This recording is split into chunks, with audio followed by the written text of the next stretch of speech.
नमस्कार दोस्तों, स्वागत है आपका इस वीडियो में। बजाज फाइनेंस लिमिटेड ने अपने तीसरी तिमाही के नतीजे अभी घोषित कर दिए हैं। देखेंगे कैसे नंबर्स पोस्ट किए गए हैं। तो देखिए, कंसोलिडेटेड नंबर्स की शीट मैंने ओपन की है। इसमें अमाउंट सारा करोड़ों में मेंशन किया हुआ है। अब बात करेंगे सबसे पहले कंपनी की टोटल इनकम कैसी हुई है, जो कि क्वार्टरली बेसिस पे यानी सितंबर से लेकर दिसंबर 21 में 3 महीनों के अंतराल से 7732 करोड़ से बढ़ के 8535 करोड़ की इनकम आई है। और इनकम कहाँ से है, क्या क्या सोर्सेज है, यहाँ मेंशन किया हुआ है। और पिछले साल से देखेंगे यानी दिसंबर 20 से लेके दिसंबर 21 में एक साल के अंतराल से 6658 करोड़ से बढ़ के 8535 करोड़ कंपनी की इनकम बढ़कर आई है, जो कि आपको यहाँ पे दमदार बढ़त देखने को मिल रही है। अब बात करते हैं सीधा पैट यानी profit after tax expenses taxes सारे हटाने के बाद 1480 करोड़ से बढ़ के 2125 करोड़। और पिछले साल से जबरदस्त ग्रोथ करीब 90% की 1145 करोड़ से कंपनी की इनकम जो है मुनाफा बढ़कर 2125 करोड़ का पोस्ट किया है। तो ये दूसरा बेहतरीन बिंदु यहाँ पर।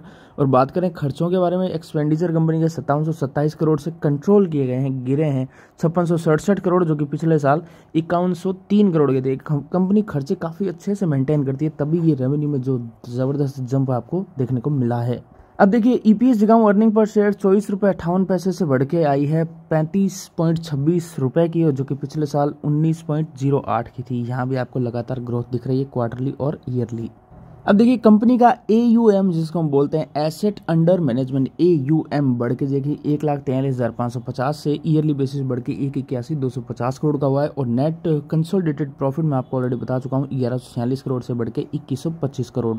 अब देखिए, न्यू लोन्स बुक इन्होंने बताइए Q3 फाइनेंशियल ईयर पिछले साल की और Q3 इस साल फाइनेंशियल ईयर 22 की 7.44 मिलियन हुई है, जो कि 6.04 मिलियन की थी। ये भी न्यू लोन बुक कंपनी की जबरदस्त ग्रो करी है। उसका अगला बिंदु देखेंगे, कस्टमर फ्रेंचाइजी कंपनी की जो है 55.36 मिलियन की आई है, जो कि पिछले साल 31 दिसंबर 2020 तक 46.31 मिलियन की भी थी। यहाँ भी ग्रोथ आप देख रहे हैं। और AUM जैसे कि मैंने आपको बताया 26% की बढ़त यहाँ ईयरली बेसिस पे हुई है।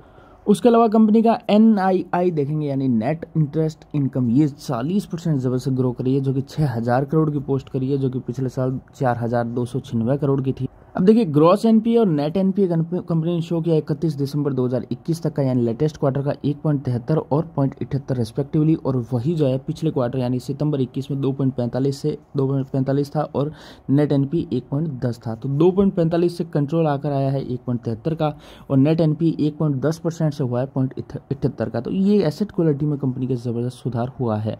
तो देखिए, बात करते हैं डेली चार्ट की। हर लिहाज से नतीजे बढ़िया पोस्ट किए गए हैं। उम्मीद करते हैं अगला टारगेट जो कि ऑल टाइम हाई भी है स्टॉक का 8060 के आसपास का, यानी 8000 का पहला टारगेट रख सकते हैं, जो कि 7770 CMP स्टॉक का चल रहा है। किसी ने ले रखा है, आराम से होल्ड करिए। बम्पर कंपनी है, जाइंट दिग्गज, मतलब इसके लिए जो भी वर्ड प्रशंसा में किए जाए कम पड़ेंगे, क्योंकि नतीजे आपने खुद आंखों से देखे। हर क्वार्टर में ऐसे बेहतरीन नतीजे कंपनी पोस्ट करती रहती है। चलिए कमेंट में बताना नतीजे कैसे लगे हैं, और अगर आपने बाय कर रखे हैं किस प्राइस पे कितने शेयर है। वीडियो अच्छा लगा इसको लाइक कर देना, चैनल को सब्सक्राइब कर देना। धन्यवाद।